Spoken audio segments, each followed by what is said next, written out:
Sling blade. Some people call it sling blade. I call it a Kaiser blade. Some people call it a King blade. Anyway. Primarily Critical. Hello, everyone, and welcome to Primarily Critical. If movies had an after party, this would be it. If you have not seen this film, we suggest that you do so before listening any further. We got spoilers, trivia, options like crazy, and we can't wait to share them. Good, bad, new, old, weird, or gross. We pass judgment on them all. Today, some people prefer prison. My name is Steve. I'm here with Christian. And Greg. Opinions, not options. Did I say opinions? Yeah. No, you said, I said options. Trivia options. Okay. That's all. Do it again! No, it's all good. It's funny. What? No edit? Well, maybe. Amateurs do two takes. Oh. Okay. We're not amateurs. We did that on purpose. Furniture co-op? Sling Blade was recommended to me by one of my coworkers. It is supposedly a must-see if you're going to call yourself a movie expert like I do. This was written, directed by Billy Bob Thornton, and it's based on his book that he wrote, and he's the main character in the movie. I did get a touch of self-indulgence in this movie, just a little bit, but in general, I loved it. What about you guys?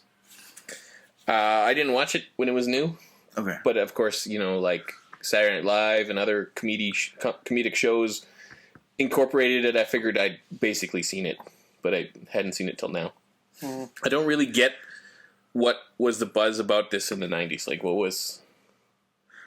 I saw it, forgot about it, and then watched it again, and then I was like, right, I've seen this. right. I mean, it was good. I liked it, but I also was kind of like, I'm pretty sure I missed a whole other level of, you know, cream puff or whatever in this thing. When you watched it the first time? Yeah, I don't, you know. No, did this come out before or after I should have done the homework? Forrest Gump. Oh. Well, this is a 1996 movie. It seems to be riding that line between simple and stupid. There's this dude, Carl. And he's in a mental hospital for doing stuff to his for committing murder, right? Honestly, and then two murders. That's right. And then they release him from prison because, quite honestly, they don't feel like he's a danger to society. And, they were wrong. They were wrong. He was a danger to one person. Yeah, in society. he's a danger to douchebags. Douchebags. Yeah, he's a danger to douchebags. Yeah. Forrest Gump came out 2 years before this. There you go. Yeah. Right at the beginning, there's this weird dude that's telling a story. I like that part and the ending too. He drags his chair across the floor very noisily, in the most annoying possible way. And he's really trying to get under Carl's nerves. Really trying to, get him going. Mental hospital. Yeah. He's bored. I'm sure they're all bored. There's not a lot of rehabilitation there, is there? Well, from what we see, right? Like the story, how it starts, exactly his story. His story to Carl is, I mean, I got a chuckle out of it, But yeah, exactly. It's designed to get under his skin. Yeah. And, it was... He seemed like a true bad guy. Yeah, like... Him and Doyle. Yeah. Everybody else seemed to be generally nice, Mm-hmm. I don't know. Well, like you see Carl's progression during the whole film because he's trying to rehabilitate, like as they talk about the, comparing it to, well, not comparing it, but like prison life, like the Shawshank Redemption or something like that. You get in, you get thinking that, you get used to everything inside, and then when you go out, all kinds of stuff. Like when they were doing the interview, they had to turn down the lights so that he didn't get afraid. And when he's talking outside, seeing all the stuff outside that he had seen for the first time that was all new because he got locked up when he was 12. Yeah, something like that. You know, like a little kid, right? The world is huge. Yeah. If you spend all that time in prison, Mm-hmm. you finally get out, the world is just... It's too much. Yeah. Too much. Poor guy. Well, prison, mental hospital, whatever. Yeah. Right.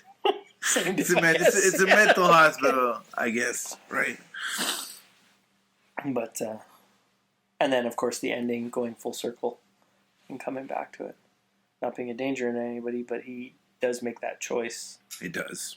You know? And now he's potentially got some visitors, people that are going to come out and see him. Yeah. What's the name of that other mechanic that he works with? Scooter. Scooter. Do you think if Carl had not murdered Doyle, if he had not murdered Doyle, would Scooter have lost his job eventually? Do you think? I don't know. The boss had been keeping Scooter on even though he was useless for years and years, so there must have been enough work that Scooter was justified in being there. Right. And if Carl's fixing everything competently, then Scooter can at least clean them off. Right? Run the pressure washer over them. Degrease them. Okay. So, yeah. Yeah, all right. Mm-hmm. Yeah, no, that was... Yep. Mm.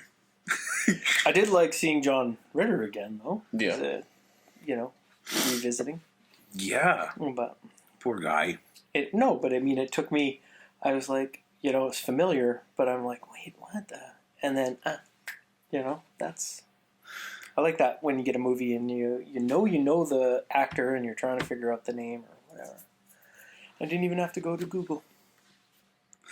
It's nice when that happens. When Carl showed up with the hammer in their bedroom, Yes! was he planning to kill him and he just changed his mind? Like, oh, maybe I shouldn't do that while they're sleeping in the same bed.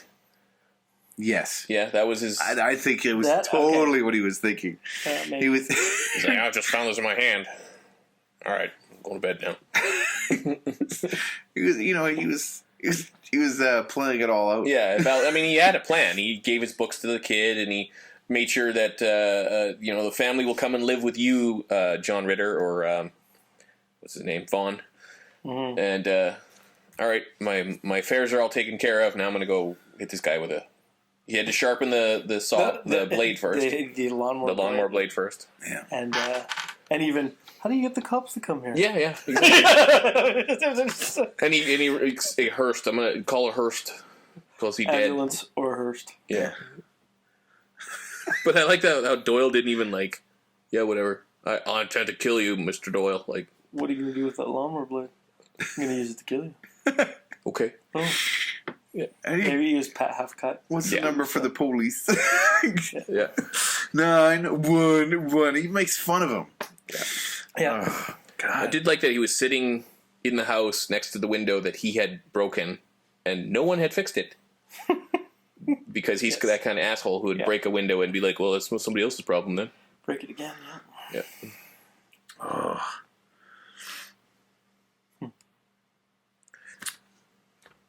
Robert Duvall plays Carl's dad.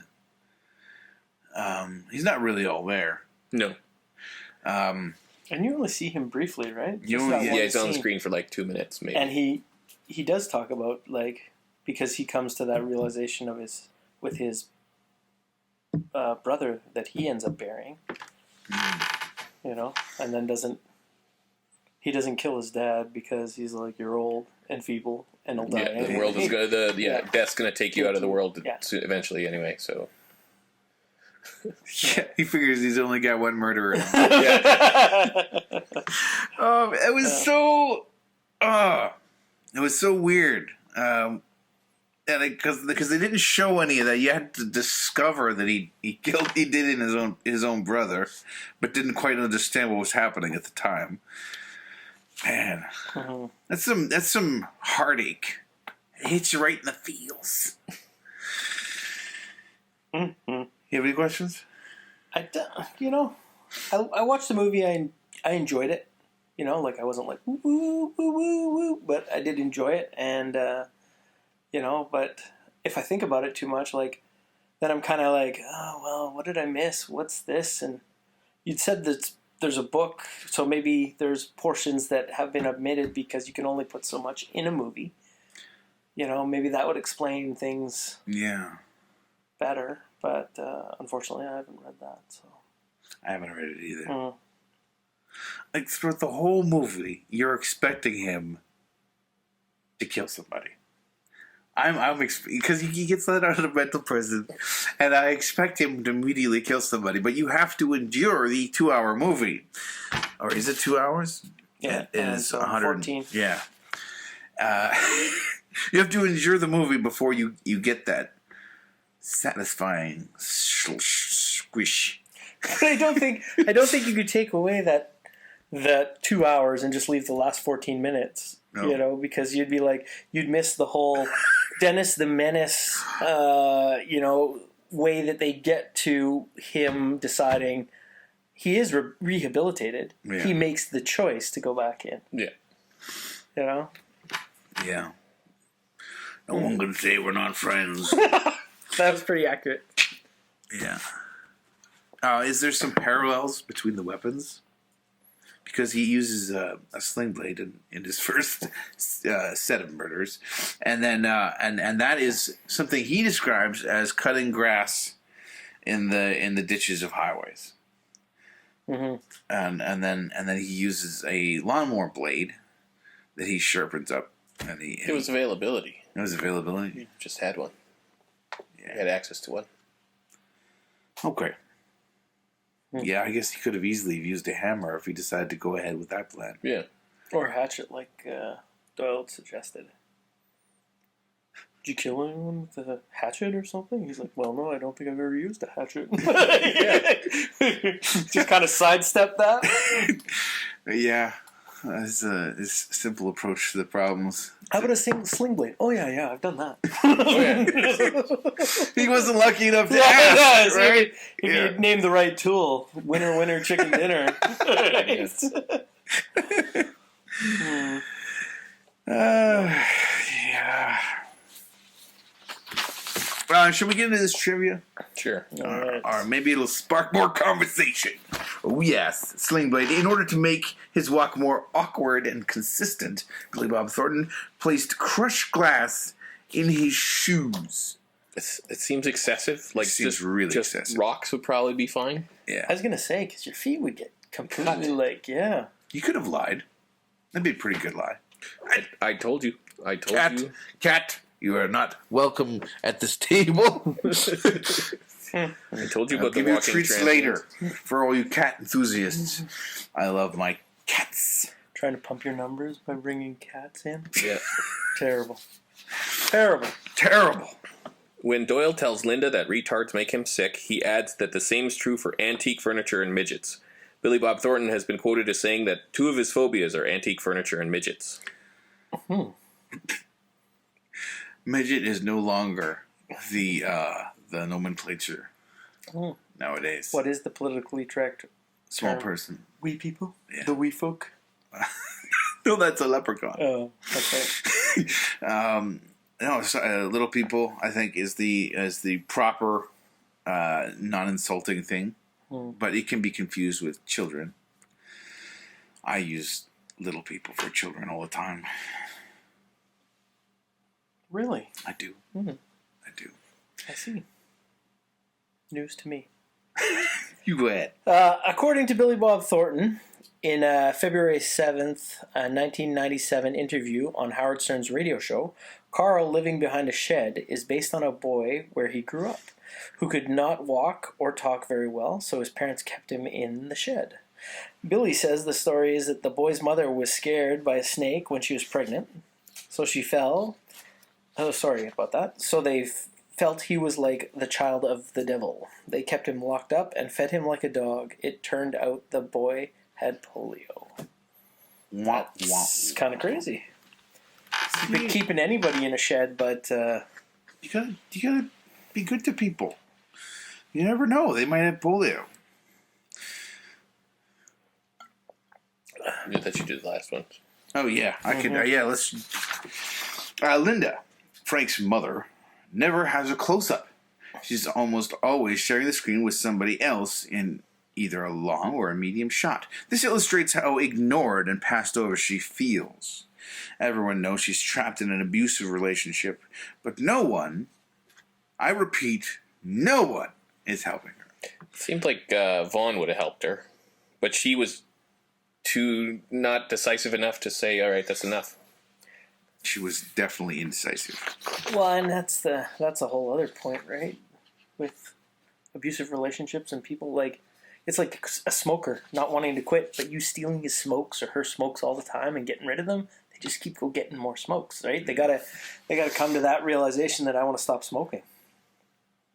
And there's also the small town problem where Doyle could just, be there. Yeah. He could just walk over, and be shitty, whether he's in a relationship with her or not. There are resources, people. Embrace them. I think that's all. Yeah. I have nothing more to say. Your movie review has gone to a suicide hotline prevention type thing. Oh no, I have no numbers. I have no numbers, but call 311. They'll help you out. Yeah, they'll hook you up. Be sure to check out our website, primarytocritical.com. We got all our podcasts there, ready for you to peruse at your leisure. My name is Steve. I'm here with Christian and Greg. And